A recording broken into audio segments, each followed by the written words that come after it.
Assalamualaikum warahmatullahi wabarakatuh. Saya Intan Indah Trimurti. Saya di sini akan mempresentasikan tentang hubungan kode etik guru, etika dan moral. Yang pertama, pengertian etika profesi.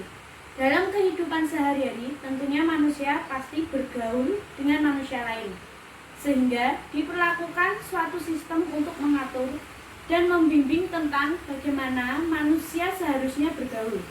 Sistem tersebut bertujuan sebagai pedoman untuk menjaga kepentingan dan keharmonisan atau sama lainnya.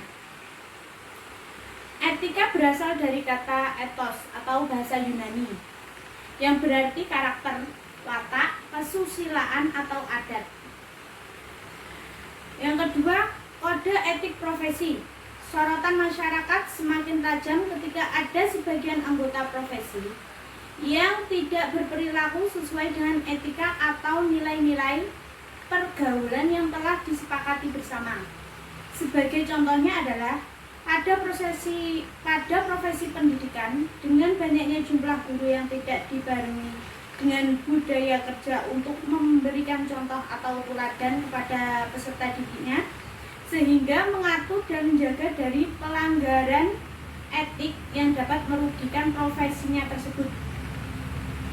Istanto dalam derajat tujuan-tujuan tersebut antara lain: yang pertama, untuk menjunjung tinggi martabat profesi; yang kedua, untuk menjaga dan memelihara kesejahteraan para anggota; yang ketiga, untuk meningkatkan pengabdian para anggota profesi; yang keempat, untuk meningkatkan mutu profesi; yang kelima, untuk meningkatkan mutu organisasi profesi; yang keenam, meningkatkan layanan di atas keuntungan pribadi; yang terakhir, mempunyai organisasi profesional yang kuat dan terjalin erat. Yang ketiga, ada etika profesi guru. Guru menurut Kamus Besar Bahasa Indonesia adalah orang yang pekerjaannya atau mata pencaharian profesinya mengajar. Definisi guru menurut keputusan Kongres Persatuan Guru Republik Indonesia yaitu jabatan profesi yang mulia di mana guru harus senantiasa terjaga karena martabat dan kemuliaannya. Guru juga dapat diartikan sebagai orang yang mendidik peserta didik dari yang tidak tahu menjadi tahu. Bukan hanya sekedar memberi materi, tetapi juga senantiasa menuntut peserta didik menjadi manusia mandiri. Menurut Sanjaya 2006, bahwa sebagai suatu profesi terdapat sejumlah kompetensi yang harus dimiliki oleh guru melaksanakan tugasnya sebagai pendidik antara lain. Yang pertama, ada kompetensi pribadi, yaitu guru dianggap sebagai sosok yang memiliki kepribadian ideal bagi para peserta didik. Karena itu, pribadi guru sering dianggap sebagai model atau panutan yang harus ditiru.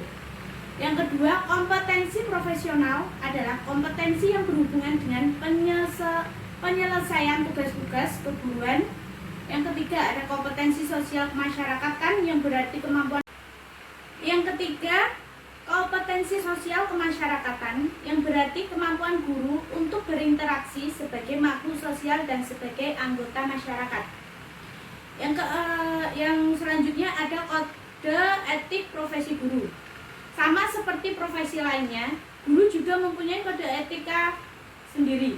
Dengan kode etik tersebut, profesi guru menetapkan aturan yang bertujuan untuk mewujudkan nilai-nilai moral yang dianggapnya hakiki dan hal ini tidak dapat dipaksakan dari luar. Etika profesi dirumuskan atas kesepakatan anggota profesi yang bersangkutan dengan mengacu pada sumber-sumber dasar nilai dan moral. Di Indonesia adalah pedoman perilaku guru. Indonesia adalah melaksanakan tugas keprofesionalan. Undang-Undang Nomor 8 Tahun 1974 tentang pokok-pokok kepegawaian pasal 28 menyatakan bahwa pegawai negeri sipil mempunyai kode etik sebagai pedoman sikap, tingkah laku, perbuatan di dalam dan di luar kedinasan. Kode etik guru Indonesia dirumuskan melalui himpunan nilai dan norma profesi guru yang tersusun secara sistematik. yang ditaati bagi seluruh guru di Indonesia dikutip dari Zulhimma. Adapun kode etik guru di Indonesia dirumuskan dalam Kongres PGRI ke-13 pada tanggal 21 sampai 25 November 1973 di Jakarta. Yang pertama, guru berbakti, membimbing anak didik seutuhnya untuk membentuk manusia pembangunan yang berpancasila. Yang kedua, guru memiliki kejujuran profesional dalam menerapkan kurikulum sesuai dengan kebutuhan anak didik masing-masing. Yang ketiga, guru mengadakan komunikasi, terutama dalam memperoleh informasi tentang anak didik, tetapi menghindarkan diri dari segala bentuk penyalahgunaan. Yang ketiga, guru